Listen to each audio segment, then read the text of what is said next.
हिंदू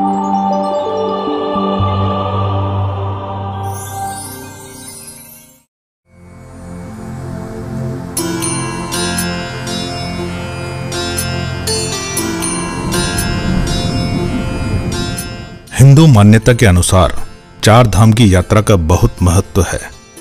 इन्हें तीर्थ भी कहा जाता है। ये चार धाम चार दिशाओं में स्थित हैं।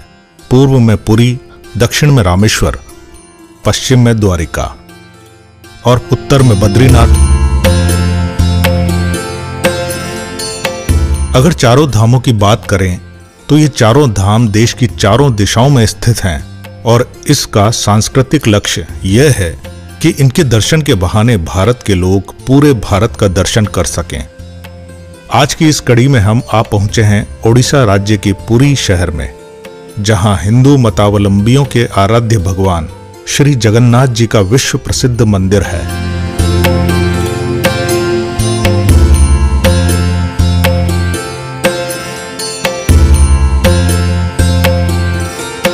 उड़ीसा प्रांत के पुरी शहर में स्थित श्री जगन्नाथ मंदिर श्री कृष्ण भक्तों की आस्था का केंद्र ही नहीं बल्कि वास्तुकला का भी बेजोड़ नमूना है। इसकी बनावट के कुछ राज तो आज भी राज ही हैं। आइए आपको बताते हैं भगवान जगन्नाथ के इस रहस्यमय मंदिर के बारे में।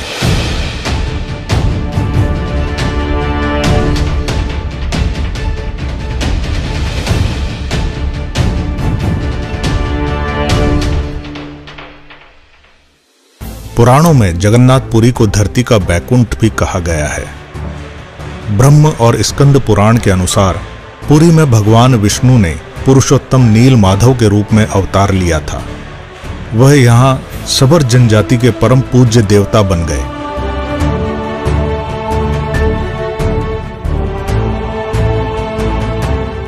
मंदिर की स्थापना के बारे में कोई पुख्ता प्रमाण नहीं है, लेकिन मूर्तियों को लेकर मान्यता है कि मालवा नरेश इंद्रदुम्न, जो कि भगवान विष्णु के बड़े भक्त थे, उन्हें स्वयं श्री हरि ने सपने में दर्शन दिए और कहा कि पुरी के समुद्र तट पर तुम्हें एक लकड़ी का लट्ठा मिलेगा, उससे मूर्ति का निर्माण करवाओ।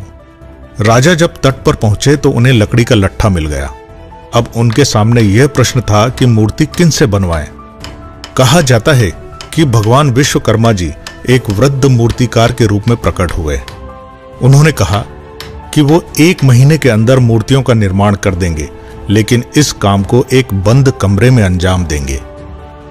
1 महीने तक कोई भी इसमें प्रवेश नहीं करेगा, ना कोई ताक झांक करेगा, चाहे वह राजा ही क्यों न हो। महीने का आखिरी दिन था। कमरे से भी कई दिन से कोई आवाज नहीं आ रही थी, तो कौतूहलवश राजा से रहा न गया और अंदर झांक कर देखने लगे। लेकिन तभी वृद्ध मूर्तिकार दरवाजा खोलकर बाहर आ गए और राजा को बताया कि मूर्तियां अभी अधूरी हैं, उनके हाथ नहीं बने हैं। राजा को अपने कृत्य पर बहुत पश्चाताप हुआ और वृद्ध से माफी मांगी, लेकिन उन्होंने कहा कि यही देव की मर्जी है।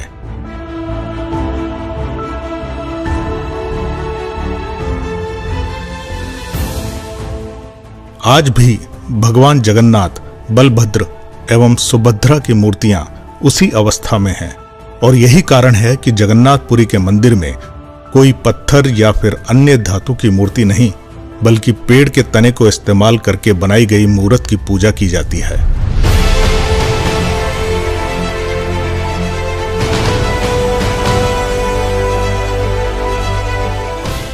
ये तो है जगन्नाथपुरी मंदिर से जुड़ी हुई मान्यताएं। आप माने या न माने, ये आपकी आस्था और विश्वास पर निर्भर करता है। लेकिन गंग वंश से मिले ताम्र पात्रों के मुताबिक वर्तमान मंदिर के निर्माण कार्य को कलिंग राजा अनंत वर्मन चोटगंग देव ने शुरू करवाया था। इसके बाद ओडिशा राज्य के शासक अनंग भीम ने सन 1197 में इस मंदिर को वर्तमान रूप दिया था।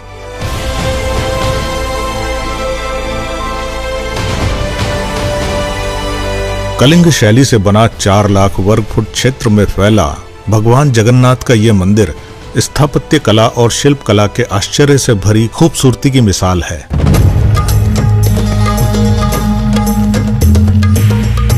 मंदिर का मुख्य ढांचा 214 फीट ऊंचा है। इसके अंदर बने आंतरिक गर्भगृह में मुख्य देवताओं की मूर्तियां भी स्थापित हैं। वैसे तो भारत के बहुत सारे मंदिरों के साथ आश्चर्य जुड़े हुए हैं, लेकिन जगन्नाथ मंदिर से जुड़े आश्चर्य बहुत ही अद्भुत हैं, जिसे जानकर आप दंग रह जाएंगे कि क्या ऐसा भी होता है। वास्तव में यह मंदिर आस्था के साथ साथ अपने इन रहस्यों के लिए भी प्रसिद्ध है। श्री जगन्नाथ का मुख्य मंदिर वक्र रेखीय आकार का है। मंदिर के शिखर पर भगवान विष्णु का सुदर्शन चक्र है। इसकी खास बात यह है कि इसे शहर के किसी भी कोने से देखा जा सकता है और किसी भी दिशा से देखने पर आपको ऐसा लगेगा जैसे इसका मुंह आपकी ही तरफ है। अष्ट धातु से निर्मित इस चक्र को नील चक्र भी कहा जाता है और इसे बहुत ही पवित्र माना जाता है। जगन्नाथ मंदिर का सबसे बड़ा रहस्य यह है कि मंदिर के शिखर पर स्थित ध्वज हमेशा हवा की विपरीत दिशा में लहराता है। ऐसा क्यों होता है, यह एक रहस्य ही बना हुआ है। एक और अद्भुत बात इस ध्वज से जुड़ी है, वो ये है कि इसे हर रोज एक पुजारी मंदिर के 45 मंजिला शिखर पर उल्टा चढ़कर ध्वज को बदलता है।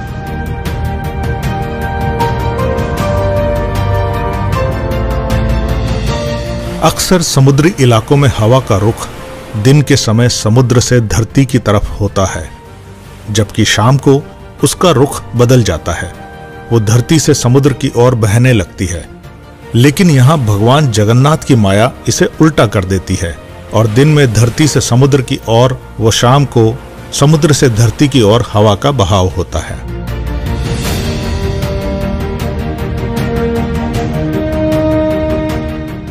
ये तो विज्ञान का नियम है कि जिस पर भी रोशनी पड़ेगी उसकी छाया भले ही आकार में छोटी या बड़ी बने, लेकिन बनेगी जरूर। भगवान जगन्नाथ के मंदिर का ऊपरी हिस्सा विज्ञान के इस नियम को चुनौती देता है, क्योंकि दिन के किसी भी समय इसकी परछाई नजर नहीं आती। आमतौर पर मंदिरों के ऊपर से पक्षी गुजरते ही हैं या कभी-कभी उसके शिखर पर भी बैठ जाते हैं, लेकिन जगन्नाथ मंदिर इस मामले में सबसे रहस्यमय है, क्योंकि इसके ऊपर से कोई भी पक्षी नहीं गुजरता। अगर हम रसोई की बात करें तो श्री जगन्नाथ के मंदिर में स्थित रसोई दुनिया की सबसे बड़ी रसोई मानी जाती है। इसमें एक साथ 500 के करीब रसोइये और 300 के आसपास सहयोगी भगवान के प्रसाद को तैयार करते हैं। प्रसाद पकाने के लिए 7 बर्तनों को एक दूसरे के ऊपर रखा जाता है और प्रसाद पकने की प्रक्रिया सबसे ऊपर वाले बर्तन से शुरू होती है। यहाँ पर मिट्टी के बर्तनों में ही प्रसाद पकाया जाता है। सबसे नीचे वाले बर्तन का प्रसाद आखिर में पकता है। हैरत की बात यह भी है कि मंदिर में प्रसाद कभी भी कम नहीं पड़ता है।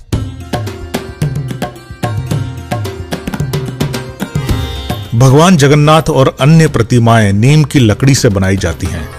जब भी आषाढ़ का अधिक मास आता है, तब पुरानी प्रतिमाओं को प्रवाहित कर नई प्रतिमाओं का निर्माण किया जाता है, जिसे प्रभु का नव कलेवर भी कहा जाता है।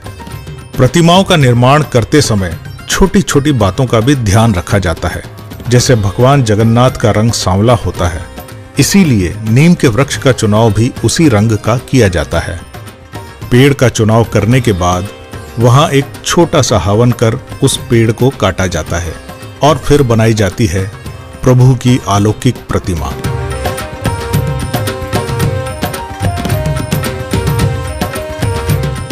जगन्नाथपुरी में मध्यकाल से ही भगवान जगन्नाथ की हर वर्ष पूरे हर्षोल्लास के साथ रथ यात्रा निकाली जाती है।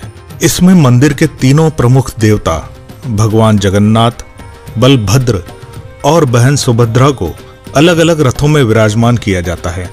पूरी तरह से सुसज्जित इस रथ यात्रा का नजारा भी भव्य दिखाई देता है।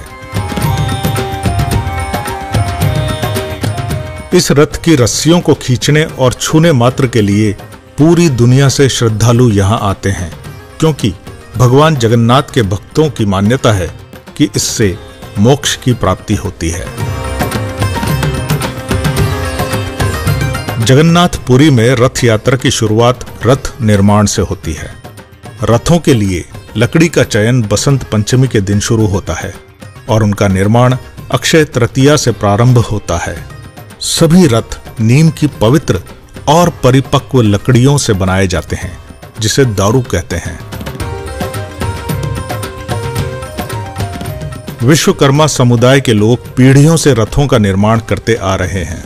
श्री कृष्ण के बड़े भाई बलभद्र जी के रथ को ताल ध्वज कहते हैं, जिसका रंग लाल और हरा होता है।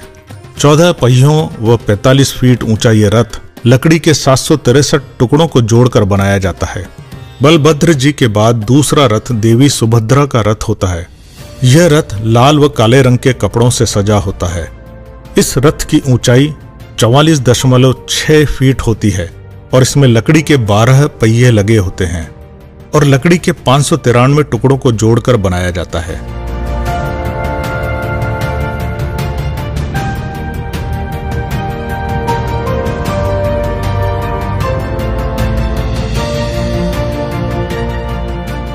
भगवान जगन्नाथ के रथ को नंदी घोष या गरुड़ ध्वज कहते हैं। इसका रंग लाल और पीला होता है। 16 पहियों और 45.6 फीट ऊंचा यह रथ बड़ा ही विशाल और मनोहर होता है। यह रथ दुनिया के सबसे विशाल रथ कहलाते हैं। जगन्नाथपुरी के अलावा इतने बड़े और विशाल रथ दुनिया में और कहीं नहीं बनाए जाते हैं।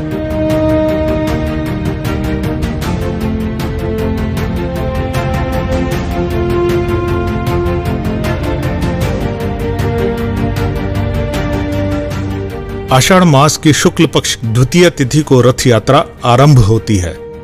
ढोल नगाड़ों, तुरही और शंख ध्वनि के बीच भक्तगण इन रथों को खींचते हैं।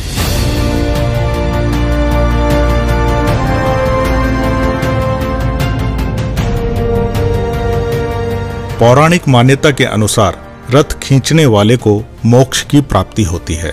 वास्तव में रथ यात्रा एक सामुदायिक आनुष्ठानिक पर्व है। इस अवसर पर घरों में कोई भी पूजा नहीं होती है और न ही किसी प्रकार का उपवास रखा जाता है। एक अहम बात यह है कि रथ यात्रा के दौरान यहाँ किसी प्रकार का जाति भेद देखने को नहीं मिलता है। समुद्र के किनारे बसे पुरी नगर में होने वाली जगन्नाथ रथ यात्रा उत्सव के समय आस्था और विश्वास का जो भव्य वैभव और विराट प्रदर्शन देखने को मिलता है, वो दुनिया में और कहीं दुर्लभ है।